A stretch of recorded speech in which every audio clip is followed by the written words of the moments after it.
Chapter 13. The Final Mystery. On the roof, Carse quickly scanned their situation. They were standing on the hub of the four-winged building. Far to the left was one set of the dome's great and small portlocks. Exactly opposite was the other. Near the left-hand ports, a little north, lay the Scorpion. The whole area enclosed was a flat plain of gray soil. Looming over the great transparent dome hung the flaming disk of Jupiter, so oppressively near that it seemed about to crash into the asteroid. Its rays poured in a ruddy flood over the settlement, clearly illuminating each detail, and comparatively close against the face of the mighty planet, they could see the whitish globe of Satellite 3. It offered the nearest haven. They might arrive famished, but in the power-equipped spacesuits which Friday was lugging, they should be able to span the gap. The Hawk nodded to the portlocks on the left. "That one," he snapped. "We'll have two chances, the Scorpion and the port, but the port's safest. We could never get the whole ship underway and through the lock in time. To prevent pursuit, all we have to do is leave the lock open after us." They hastened along the roof of the wing that ran that way. As yet there was no outside pursuit. Most of the settlement's guards seemed to have been concentrated in the attack on the laboratory. But Carse knew it would only be a matter of seconds before coolies would emerge from half a dozen different points. He was trying to figure out which points they were likely to be, when there passed, perilously close, the spit of an orange ray. He glanced back to see the first of the crowd which had broken into the laboratory come clambering up through the roof. Then, as a second shot sizzled by, they arrived at the end of the wing. Friday took the 15-foot drop without hesitation. Carse lowered Lithgow to him and then swung down himself. They panted forward again over grayish, glittering soil. Some 300 yards of open space lay between them and the portlocks. Friday now led the way, weighted down under the heavy suits. The scientist came next, and then the Hawk, his sole remaining gun replying at intervals to the ever-thickening barrage from behind. They had covered perhaps a half of that distance when the Negro's steps suddenly faltered, and he halted. "Look there," he groaned. "Cutting us off! We'll never make it, sir." Carse looked where he pointed and saw a squad of half a dozen men emerging from a building well to their left.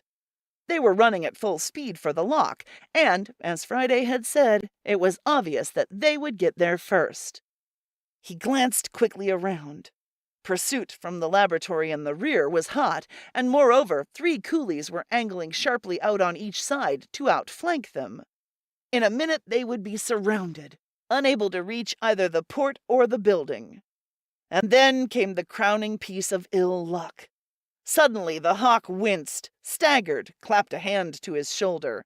A lucky shot from an enemy gun had caught him. "You're hit!" cried Lithgow. "It's nothing."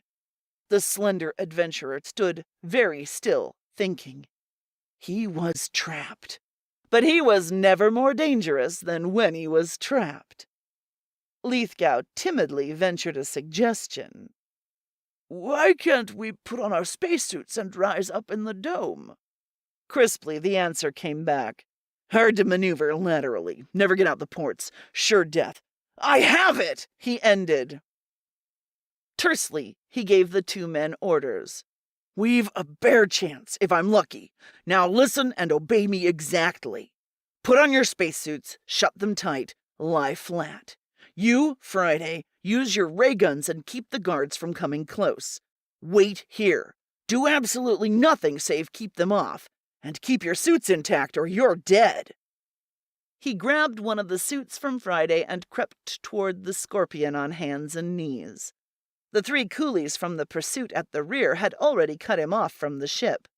Friday could not control his alarm at this apparently crazy act.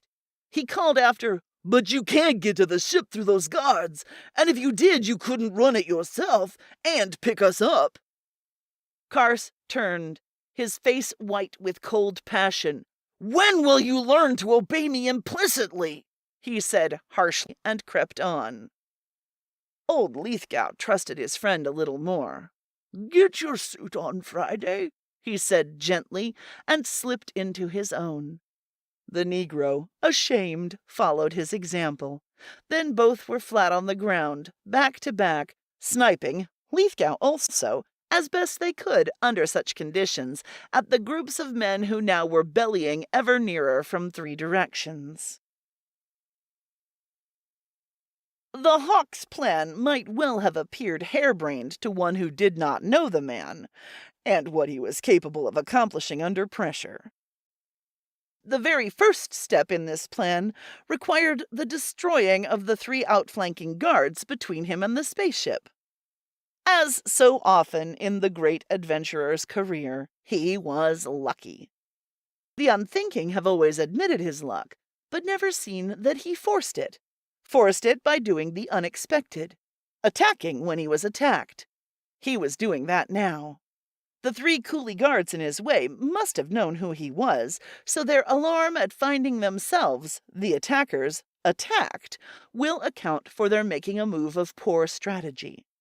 Instead of scattering and defending the open entrance port of the spaceship from a short distance, they, in their alarm, made haste to get inside to defend it from there.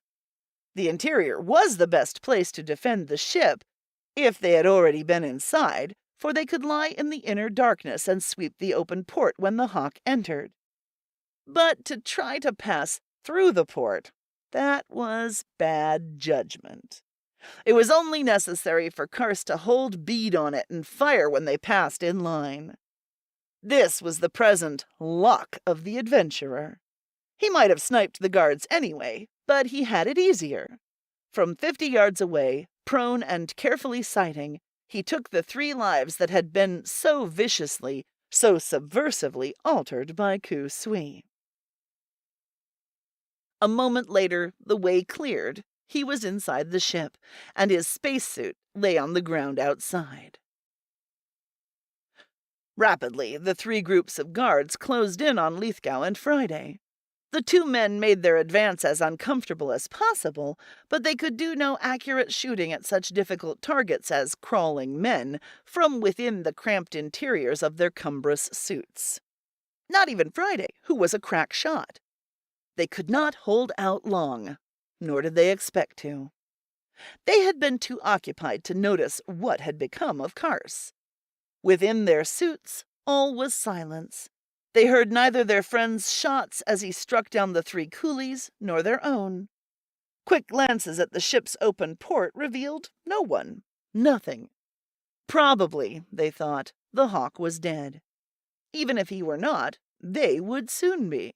A matter of a minute, maybe 2. Their suits were still intact, but they could not remain so much longer. KU SUI had this time ordered them destroyed. And now 6 coolies were leaving the ring tightening around them and creeping to the Scorpion as additional guards. It was then, in those last few seconds, with death staring them in the face, that Friday did a magnificent thing. It happened that Carse saw him do it as the adventurer jumped out of the Scorpion again and, with frantic speed, slipped into the spacesuit he had left waiting. Friday stood straight up, 100 feet from the enemy, a great bloated monster in his padded suit, and charged. Lithgow and the Hawk heard, by their suit helmet radios, his battle yell of defiance, but the coolies did not. All silent, apparently, he rushed them, slowly because of his hampering suit, his ray gun spitting orange contempt, and other pencils of fiery death passing him narrowly by. And then, while he still charged, the rays stopped stabbing past him and he saw the faces of the coolie guards turn upward.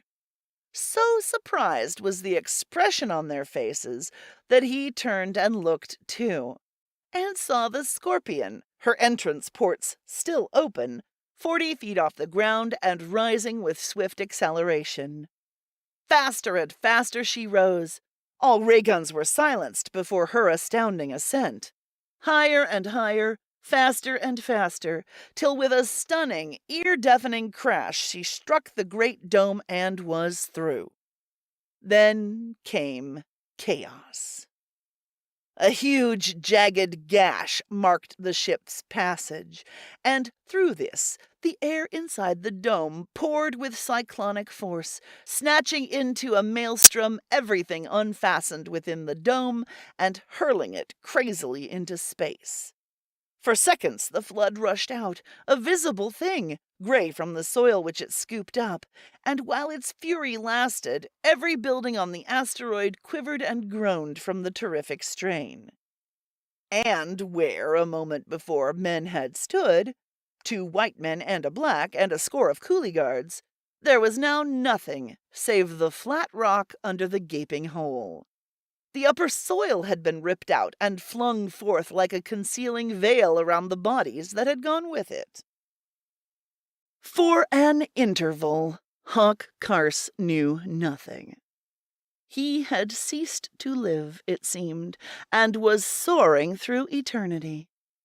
He never knew how much time passed before his numbed senses began to return, and he became aware of weight and of a furious roaring in his head.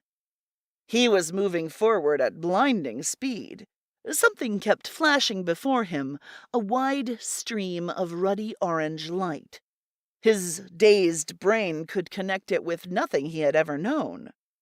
Soon the orange stream settled into spasmodic bursts, pitch blackness filling the intervals, and when it came more slowly, he saw that it was in reality the vast flaming ball of Jupiter, streaking across the line of vision as he tumbled over and over, head over heels, free in space.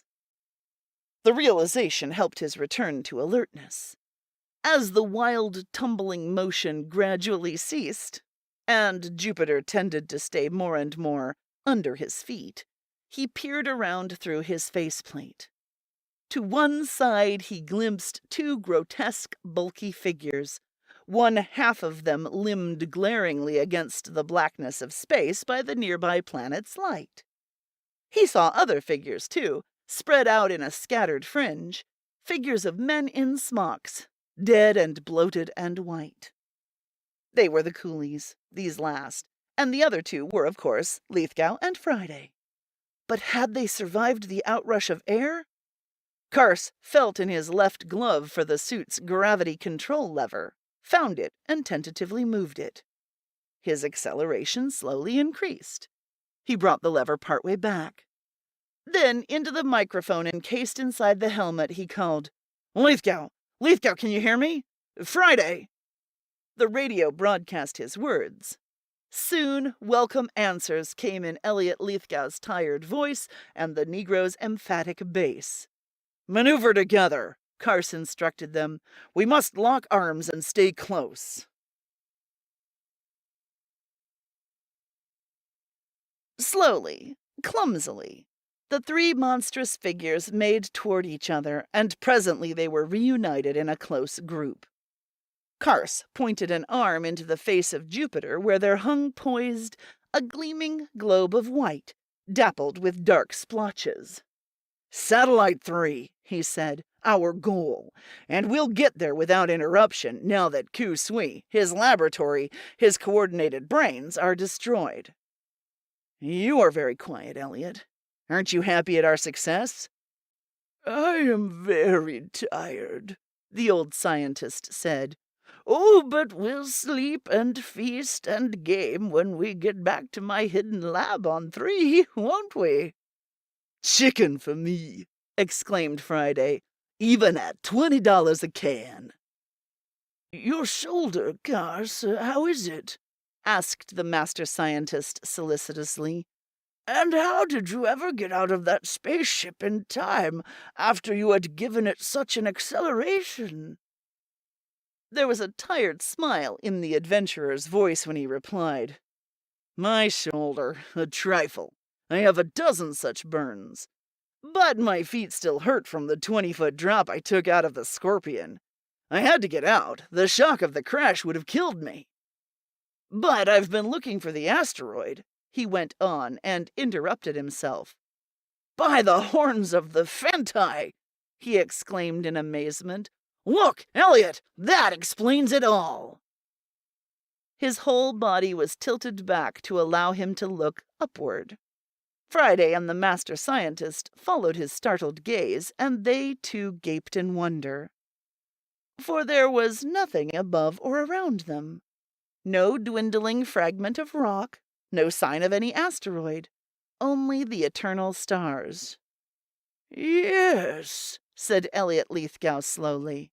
"That explains it all." "It explains what?" asked Friday, staring. "And where is the asteroid?"